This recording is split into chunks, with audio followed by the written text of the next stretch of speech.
tua penjual makanan itu saya dengar sudah meninggal dunia. Pantas saja lama saya tidak melihat atau mendengar suara botol yang dipukul sendok, tanda dia lewat depan rumah. Biasanya kalau beliau lewat selalu menawarkan jualannya. Sarapan, katanya. Beristirahatlah dengan tenang, Pak. Di sorga sana engkau pasti sudah bahagia. Sahabat penginjilan Kristen yang dikasihi Tuhan, teringat dulu ceritanya waktu saya membeli makanan yang dijualnya. Waktu itu sambil menunggu diolah, beliau bercerita.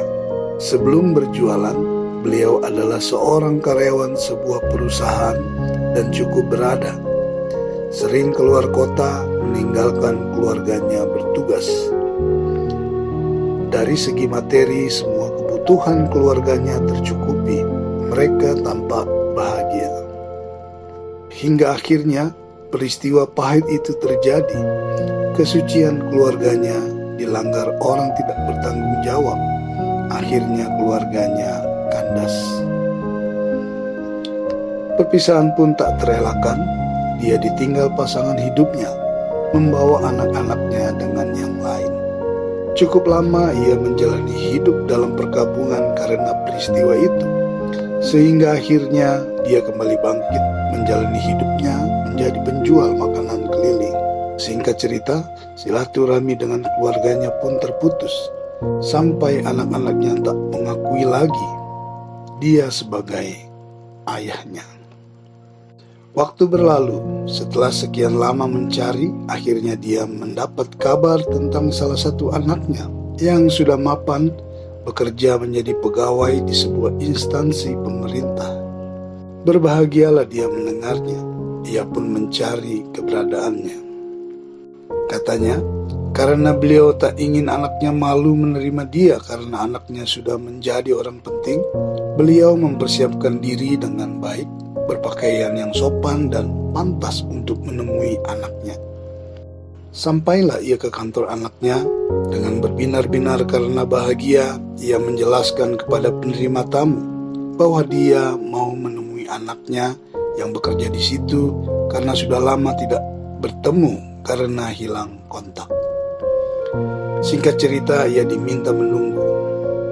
Tetapi alangkah kagetnya dia ketika penerima tamu itu kembali dan menjelaskan bahwa anaknya tidak mau menemuinya karena tidak kenal, katanya. Pupuslah harapan, pupuslah kerinduan untuk menemui anaknya karena dia tidak diakui sebagai ayahnya. Kembali kekecewaan yang didapat setelah sekian lama ia menanti kebahagiaan itu. Akhirnya ia kembali melanjutkan kehidupannya, berusaha melupakan semuanya, kembali menjalani hidupnya sebagai penjual makanan keliling sampai Tuhan memanggil dia pulang.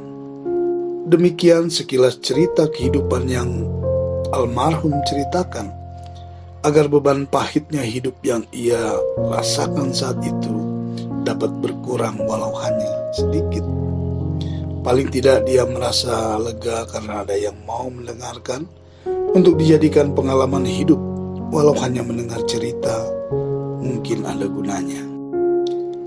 Lalu apa hikmahnya buat kita dari cerita di atas? Firman Tuhan berkata dalam Ibrani 13 ayat 4, "Hendaklah kamu semua penuh hormat terhadap perkawinan dan janganlah kamu mencemarkan tempat tidur. Sebab orang-orang sundal dan pezina akan dihakimi Allah." Sahabat penginjilan Kristen yang dikasihi Tuhan, hidup ini tak selalu sesuai harapan manusia. Kalaupun terjadi sesuai harapan itu, bukan karena hebatnya manusia, tetapi ada campur tangan Tuhan. Bersyukur dalam menjalaninya adalah terbaik karena kita akan selalu mawas diri melibatkan Tuhan dalam menghadapinya.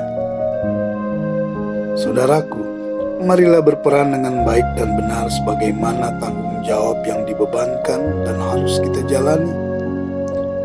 Jika terjadi suatu pergumulan, pikulah bersama dan saling membantu serta menguatkan.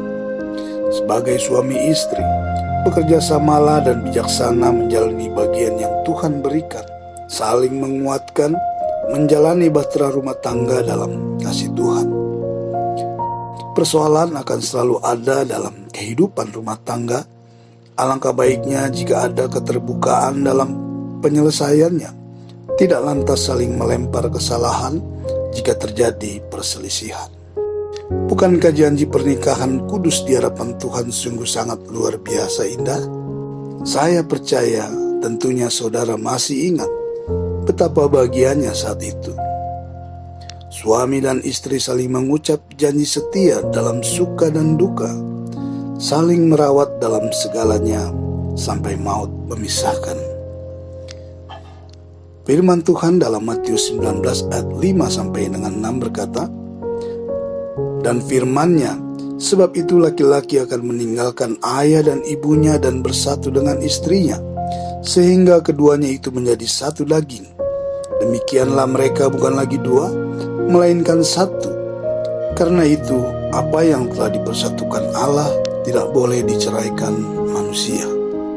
Firman Tuhan dengan judul perikop kasih Kristus adalah dasar hidup suami istri yang terdapat dalam Efesus 5 ayat 22 sampai 33 berkata, "Hai istri, tunduklah kepada suamimu seperti kepada Tuhan. Karena suami adalah kepala istri, sama seperti Kristus adalah kepala jemaat.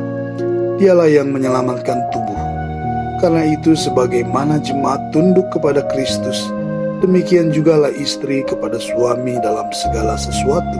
Hai suami, kasihilah istrimu sebagaimana Kristus telah mengasihi jemaat dan telah menyerahkan dirinya baginya, untuk menguduskannya, sesudah ia menyucikannya dengan memandikannya dengan air dan firman, supaya dengan demikian ia menempatkan jemaat di hadapan dirinya dengan cemerlang, tanpa cacat atau kerut atau yang serupa itu, tetapi supaya jemaat kudus dan tidak bercela. Demikian juga suami harus mengasihi istrinya sama seperti tubuhnya sendiri. Siapa yang mengasihi istrinya, mengasihi dirinya sendiri. Sebab tidak pernah orang membenci tubuhnya sendiri, tetapi mengasuhnya dan merawatinya sama seperti Kristus terhadap jemaat, karena kita adalah anggota tubuhnya. Sebab itu laki-laki akan meninggalkan ayahnya dan ibunya dan bersatu dengan istrinya, sehingga keduanya itu menjadi satu daging. Rahasia ini besar, tetapi yang aku maksudkan ialah hubungan Kristus dan jemaat.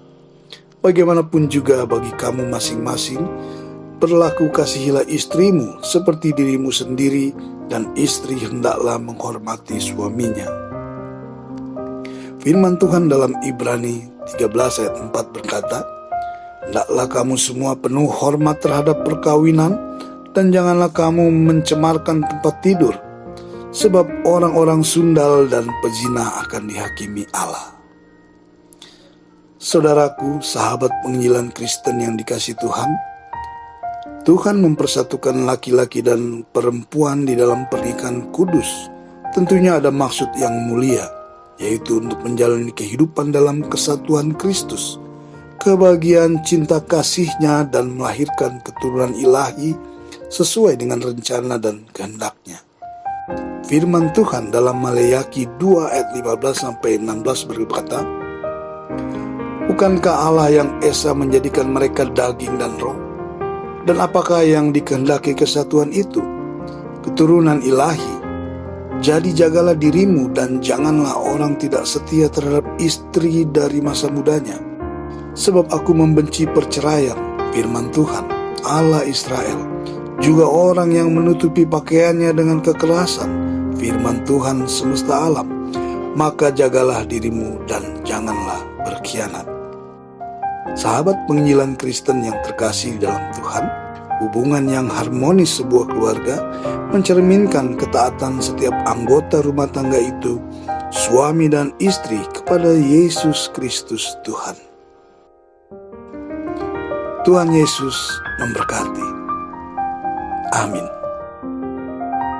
Immanuel.